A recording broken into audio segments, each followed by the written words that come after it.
new neck, new clamps, new hoses, new fuel tank, new fuel lines, new fuel pump, more new lines, new filter, new carburetor? No. I got myself a good used carburetor and took it apart, inspected it.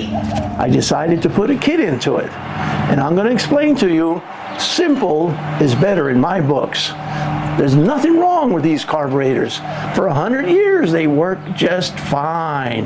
Now, all of you folks that want to put your LS engines in there, you're going to need an entire electronic fuel injection system, ignition system, emission system. You're going to need so much more parts, money, and labor. There's nothing wrong with these carburetors. They work fine. Let me show you inside. For almost 100 years, carburetors provided us the fuel system. They're pretty simple. The new cars, well, of course, they have the electronic fuel injection system. And first things first, I want to defend these carburetors, just like I defended the drum brakes. They can work just fine. These carburetors, when cleaned out and adjusted correctly, can perform pretty much like a fuel injection system. Well, the emissions are not going to be there and maybe won't have exactly the right performance. Anyway, let's go on.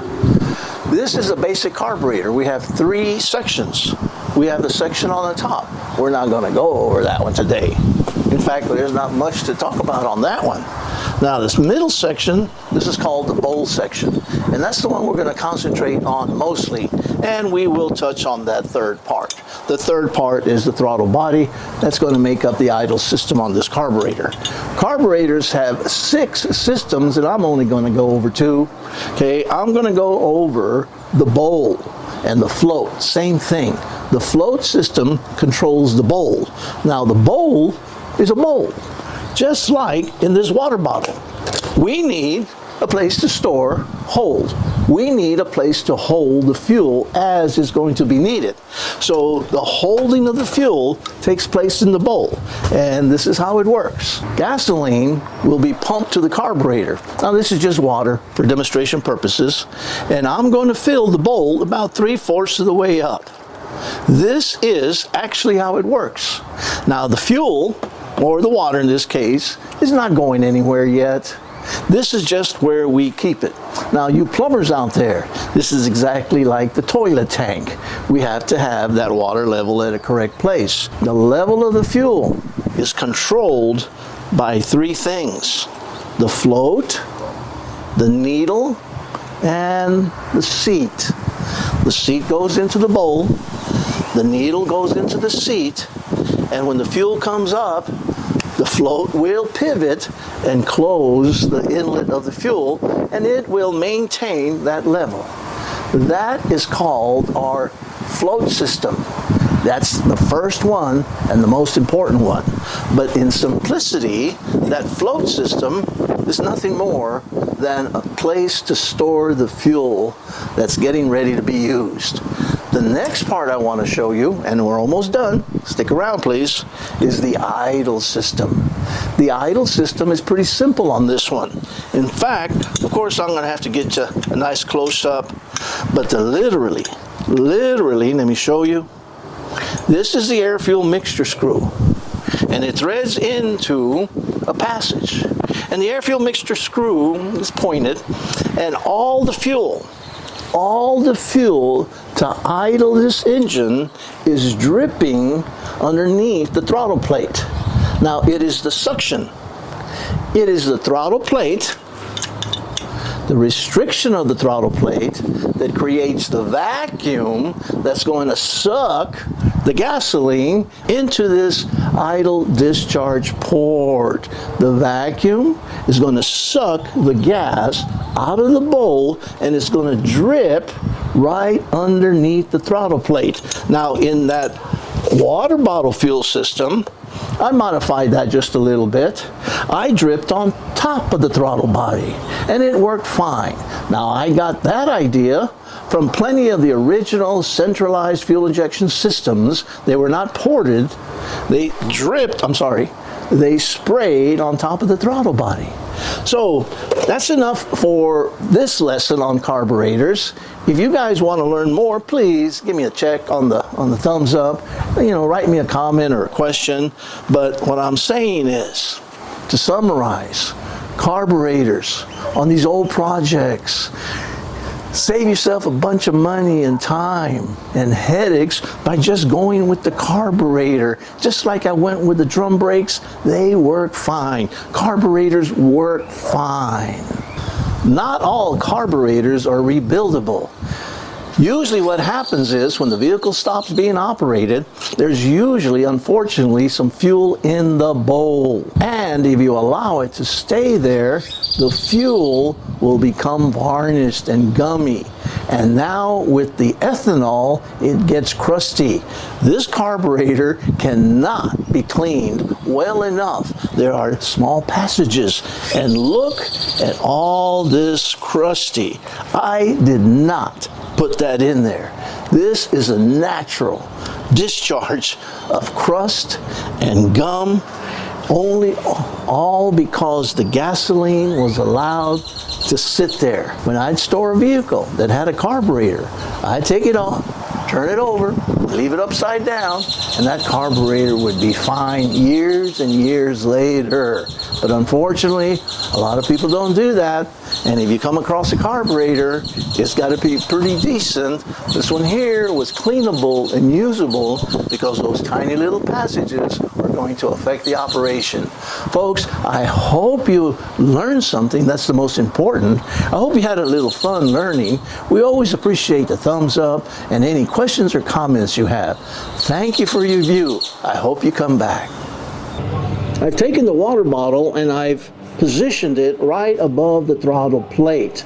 That dripping gas, you're not going to be able to see it, but trust me, this is how this engine is running. I'm ready to go. I'm going to put some gas in it. The throttle is closed. It's going to start dripping.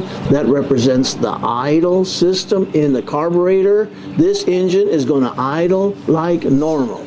Are we ready? Put a little bit of gas and give it a little throttle. Come on, baby. There we go, there we go. All right. This engine is idling off of that fuel bottle, the dripping gas. Now, I don't think I can throttle up because the engine will stall. Look, I've got a fast idle. Look at the crankshaft. It's rotating. This engine is running off of that water bottle. This is how simple a carburetor can operate. Just the gas dripping onto the throttle plate provides us not just idle, but a pretty decent idle. Looks like we just ran out of fuel. We need a water bottle. We need a pair of scissors. You squeeze them up and you cut the end off. So far, so easy. The cap, we take the cap. Now, we need a hammer and a nail. Now, we don't want a very big hole. It's easier to make the hole bigger than it is to make it smaller. So we're going to start off with a small hole, just like that. Now, I've already practiced a few times and had success, and we want to test ourselves. We want to see what the drip rate is. This is literally the bowl of the carburetor, and that little opening now is the jet part of the idle system. This engine, let's see if the flow rate is about right. I'm going to say that's a little bit slow. I'm going to have to make that hole a little bit bigger, which is okay.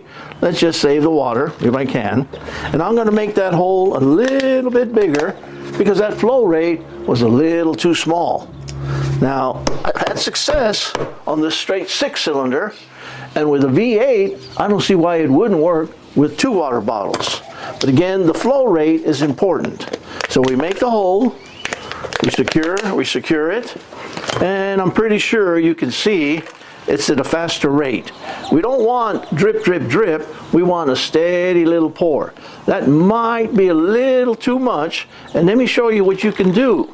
You can fix that pretty easy. I won't even take it off.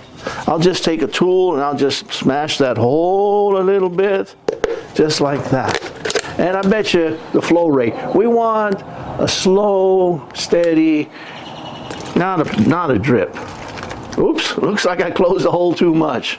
We're gonna have to make it just right, okay? So, once we've got the flow rate, let me give it one more try. See if I can get that flow rate okay. Because first it was too much, or not enough. And here's the tricky part. Getting that flow rate just right.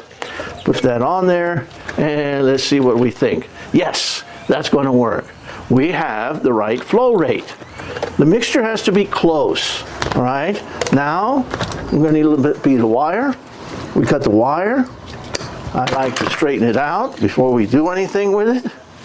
We go ahead and fold it over at the end, put a little hook on it. We come in here underneath the labeling. This is a good place to come here and hook. Once I've got it hooked, good old tape to secure it. It's easier to cut it ahead of time and then put it in place. This is how the tape is now going to secure the baling wire into place. Here we now have a fuel system capable of operating the idle. Let me show you.